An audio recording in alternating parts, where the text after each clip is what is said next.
Est-ce que c'est une bonne idée d'investir sur le S&P 500?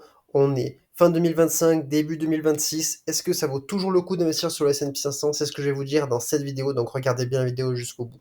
Beaucoup pensent que c'est une bonne idée, mais est-ce que c'est vraiment le cas? C'est ce que nous allons voir. Tout d'abord, avant que la vidéo commence, je tiens à dire que beaucoup de personnes regardent mes vidéos mais ne sont pas abonnées. Donc n'oubliez pas de vous abonner pour ne pas rater la prochaine vidéo. Également, je partage mes analyses et ma propre réflexion d'investisseurs particuliers dans ces vidéos. Je ne suis pas un conseiller financier, je tenais à le souligner. Dans cette vidéo, nous allons voir si ça vaut le coup d'investir sur le S&P 500, quelle est la performance du S&P 500 sur les dernières années, comment est-ce qu'il est construit, quel est le niveau de risque réel. Nous allons voir tout ça dans la vidéo. Donc tout d'abord, l'indice S&P 500, il est composé de 500 des plus grandes entreprises américaines et il y a parmi ces entreprises Apple, Microsoft, Amazon, Meta, Tesla et bien d'autres. Donc c'est un ETF qui est quand même très diversifié avec plus de 500 entreprises qui opèrent dans le monde entier. Maintenant, quelle est la répartition sectorielle du S&P 500? C'est principalement la tech qui domine, ensuite la finance, la santé, la consommation discréditaire, ensuite les télécommunications, l'industrie, etc., etc. Donc ça, c'est pour la répartition sectorielle du S&P 500. Maintenant, ce qu'il faut savoir avec le S&P 500, c'est tout simplement qu'il y a des très grandes entreprises comme Apple qui, qui font partie du S&P 500 et Apple a par exemple 64% du chiffre d'affaires qui est hors États-Unis. Donc malgré que c'est des entreprises américaines qui sont présentes dans le S&P 500, ces entreprises, tout simplement, exportent et ont une grande partie de leurs revenus à l'international, ce qui permet en fait à l'ETF d'être très diversifié.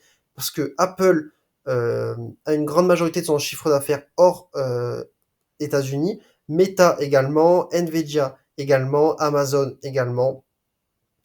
Ils ont tous une très grande partie de leurs revenus tout simplement dans le monde entier. Donc ce qui fait que le S&P 500 il est géographiquement américain mais économiquement global.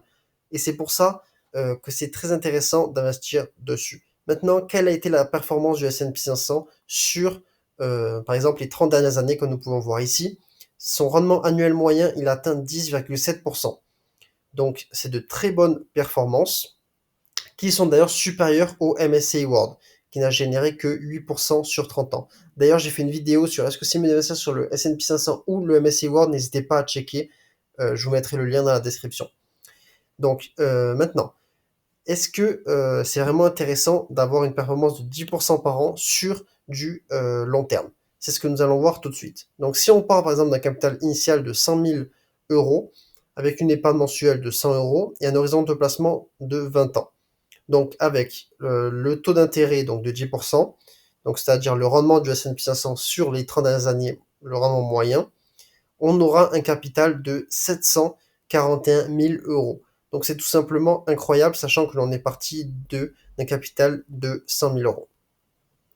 Donc investir sur le S&P 500, ça permet tout simplement d'avoir de très belles performances sur du long terme grâce aux intérêts composés. Donc ça peut valoir le coup d'investir. Surtout que lorsque l'on regarde les performances du S&P 500 sur les dernières années, on peut voir qu'il a vraiment de très très belles performances. Donc c'est ce que nous allons voir tout de suite. Donc lorsque l'on regarde les dernières années, donc lors de cette année en cours, on a 11% de performance pour l'instant. L'année précédente, 23%, et l'année précédente, 24%. Donc, sur ces dernières années, on a vraiment de très très belles performances. Si on compare par exemple au CAC 40, on peut voir que les performances sont bien meilleures, avec 7% pour cette année, moins 2% pour l'année précédente et plus 16% pour l'année encore précédente. Maintenant, si on regarde le MSCI World, on peut voir par exemple plus 20%, plus 33% et plus 54%.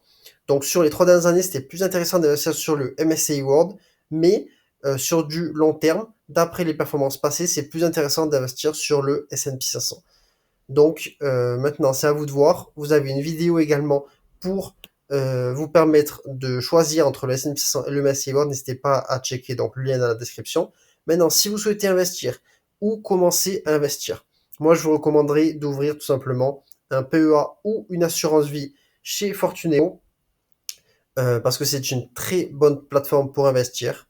Je vous mettrai un code de parrainage dans la description. Si vous passez par ce code, vous allez avoir un joli bonus, donc n'hésitez pas à checker. Donc c'est vraiment une plateforme fiable et tout simplement avec très peu de frais. Donc pour commencer à investir, c'est très bien, c'est très intuitif, n'hésitez pas à checker. Donc maintenant que nous avons vu que le S&P 500 a de très bonnes performances, qu'il est très diversifié en termes de différents secteurs et également que les entreprises qui le composent ont une activité dans le monde entier, on peut se dire que c'est une bonne idée d'investir sur le S&P 500. Donc personnellement, je pense que c'est encore une bonne idée d'investir dessus fin 2025, début 2026, tout simplement parce que les performances passées sont très bonnes. Les performances futures que l'on peut attendre euh, ont de belles perspectives. Donc vraiment, ça peut être une bonne idée tout simplement d'investir dessus. Si par exemple vous commencez à investir dès aujourd'hui avec un capital de 10 000 euros, que vous mettez par exemple 500 euros de côté par mois, ce qui peut être une belle somme, mais ça peut être faisable sur du long terme, on peut voir qu'au bout de 20 ans, on aura un très beau capital. Après, évidemment, il faut prendre en compte l'inflation, il faut prendre en compte que potentiellement chaque mois, on va pas forcément investir 500 euros sur 20 ans. Donc le chiffre sera sûrement un petit peu réduit par rapport à ce chiffre-là. Parce que c'est quand même difficile de vraiment respecter la règle et investir 500 euros sur 20 ans. Mais lorsque l'on voit le capital final, on voit que c'est très intéressant. Et donc, on peut essayer de s'en rapprocher au maximum.